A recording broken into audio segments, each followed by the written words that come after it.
Okay, so in the 1990s and early 2000s, today is July 3rd, 2026. I was trying to produce independent movies. It never happened, but I was just thinking back to those days. This is, before people had smartphones, before the internet was anywhere near as good as it is now. I was just thinking about the strategies I took back in the day trying to produce independent movies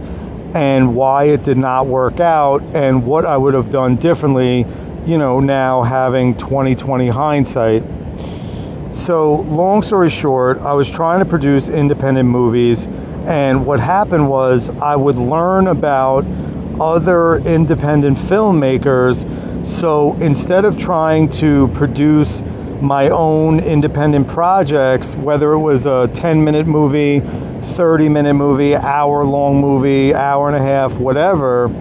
instead of just trying to produce whatever I could with the resources I had, instead of that, I ended up hearing about other independent filmmakers and trying to help them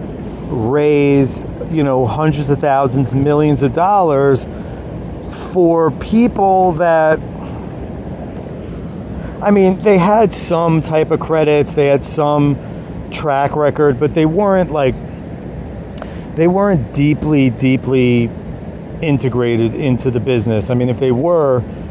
they probably wouldn't have needed help trying to raise the money in the first place. The mistake that I think that I made, I'm not going to speak for anybody else, and what I would have done differently if I could go back in a time machine right now, instead of trying to raise money from these mythical, mysterious investors, I would have just utilized the resources that I had and just created a movie I would have just created a movie as with whatever resources I had, and either printed up my own VHS cassette tapes or DVDs or whatever it was at the time, whether it's VHS, DVD, whatever, just printed up some VHS and DVDs and ran around in the streets and sold it for whatever, even just a couple bucks just to break even and get it out there. And, when the internet came along and you could upload